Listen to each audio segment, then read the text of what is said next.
I'm Emily, 31 years old, and not long ago, I was convinced my life was perfectly on track. I had a flourishing career, a breathtaking loft apartment, a close group of friends, and a partner who seemed to embody every quality I'd ever dreamed of. At least, that's the story I told myself. But beneath the polished exterior, cracks were forming. I met David 6 years ago. He had a calming presence, a natural charisma that made hours of conversation flow effortlessly, no matter the topic. He wasn't aggressive or self-important, nor did he feel the need to impress anyone. He was simply easy to be around, and in the early days, I adored that about him. I didn't want someone who craved attention. David was dependable, compassionate, thoughtful, a truly decent man.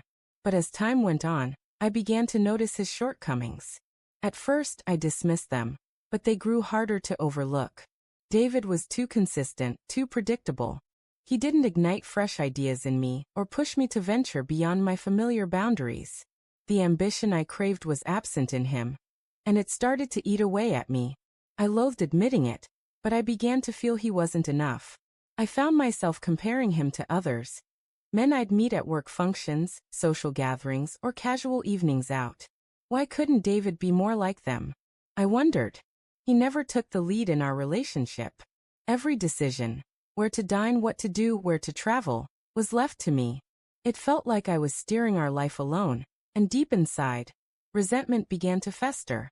Yet I kept it to myself, bottling it up until one particular evening.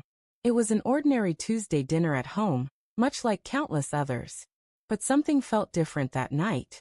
The food was fine, the wine was decent, the apartment was quiet, but a restless frustration churned within me.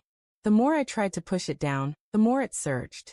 "David," I said, struggling to keep my voice steady, "we need to talk." He placed his spoon on the table, his face curious but attentive. "About what?" he asked. "I'm not sure," I started. "But everything feels so stagnant. I'm not thrilled anymore. And I think it's because you're so passive. You never take initiative. You never make decisions. It feels like I'm carrying this relationship alone." My words came out sharper than I'd intended. David's brow furrowed slightly, but he didn't argue. "I didn't know you felt that way," he said softly. "Well, I do," I retorted, my irritation overflowing. "I've been dropping hints for months, but you don't notice. I need more from you, David. I need someone who motivates me, who pushes me, who doesn't just follow my lead. You're too settled and I'm tired of it." As I spoke, I watched his face, expecting some kind of response. But it was empty, not angry, not defensive, just blank. I wanted him to argue, to shout, to tell me I was wrong. But he didn't. "Is that truly how you see it?" he asked, his voice barely audible. I nodded, my heart pounding.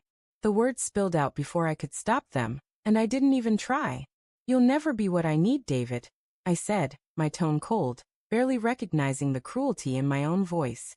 The room felt suffocating, as if all the air had vanished. He sat there, staring, a mix of confusion and hurt in his eyes. Still, he remained silent. I thought he might fight back, might try to prove me wrong, but no. He just looked at me as if my words weren't new, as if he'd heard them before. Slowly, he slid his chair back, the sound scraping against the floor. I waited for him to say something, but he only reached for his coat draped over the chair. Turning to me one last time, he said, "Okay." That single word struck me like a punch. Just okay. No yelling, no begging, no effort to sway me. He simply said, "Okay," and walked out. He didn't look back. The door clicked shut, and I sat there frozen, the weight of my words crashing over me. I remained there, still, for what felt like hours, replaying the argument in my mind. Had I really said that? Had I actually told him he'd never be enough? Was this how I wanted it to end? But it was too late to undo it. He was gone. I tried reaching out, calling, texting, leaving voicemails pleading for forgiveness, insisting I didn't mean it, that I was just upset. But there was no response. Not that night, not the next day. After a week, the finality of it began to settle in. Days melted into a haze of remorse. I checked my phone constantly, hoping for a text, a call, anything. But there was only silence. That's when it hit me. I had destroyed everything. The one person who had always stood by me, who loved me without hesitation, was gone.